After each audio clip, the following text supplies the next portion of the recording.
ప్రకాశం జిల్లాలో వైసీపీ నాయకులు యథేచ్ఛగా గ్రానైట్ గనుల్ని దోచేశారు.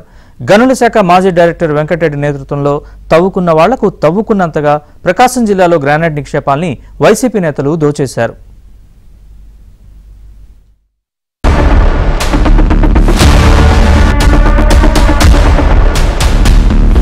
ఉమ్మడి ప్రకాశం జిల్లా చీమకుర్తిలో ఉన్న గ్యాలక్సీ గ్రానైట్, బల్లికురవలో ఉన్న స్టీల్ గ్రే గ్రానైట్ కి అంతర్జాతీయ మార్కెట్లో విపరీతమైన డిమాండ్ ఉంది. దశాబ్దాలుగా చీమకుర్తి, బల్లికురవలో గ్రానైట్ తవ్వకాలు జరుగుతున్నాయి. 2019 ముందు వరకు ప్రకాశం జిల్లాలో గ్రానైట్ వ్యాపారం సాఫీగా సాగింది. 2019 ఎన్నికల్లో వైసీపీ అధికారంలోకి వచ్చిన తర్వాతే పరిస్థితి మారింది. సినిమా సన్నివేశాలను తలపించేలా గ్రానైట్ వ్యాపారం మాఫియా చేతుల్లోకి వెళ్లింది. ఎన్డీఏ కూటమి ప్రభుత్వంలో ప్రస్తుతం మంత్రిగా ఉన్న గొట్టిపాటి రవికుమార్ తో పాటు టీడీపీ మాజీ ఎమ్మెల్యే పోతుల రామారావు, మాజీ మంత్రి సిద్ధా రాఘవరావు గ్రానైట్ వ్యాపారాలను వైసీపీ మాఫియా టార్గెట్ చేసింది. జగన్ ప్రభుత్వ హయాంలో గనుల శాఖ డైరెక్టర్ గా ఉన్న వెంకటరెడ్డి ఆధ్వర్యంలో విజిలెన్స్ దాడులు చేసి టీడీపీ నేతలను వేధించారు.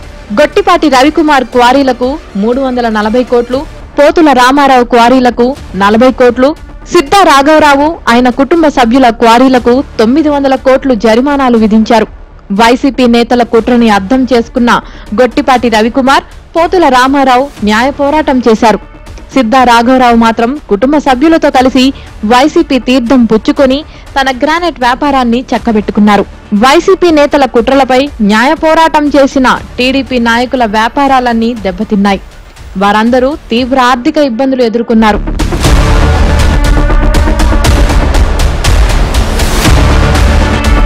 మరోవైపు ప్రకాశం జిల్లాలో గ్రానైట్ వ్యాపారాల్లోకి కడప జిల్లాకు చెందిన జగన్ మనుషులు అడుగుపెట్టారు. అప్పటి నుంచి వారు చెప్పిందే వేదం, చేసిందే చట్టంగా మారింది. వ్యాపారులను బెదిరించి గ్రానైట్ క్వారీల్లో వాటాలు పంచుకున్నారు. చీమకుర్తిలో ఉన్న ఏపీఎండీసీ క్వారీలో ఇష్టారీతిన గ్రానైట్ వెలికి తీశారు.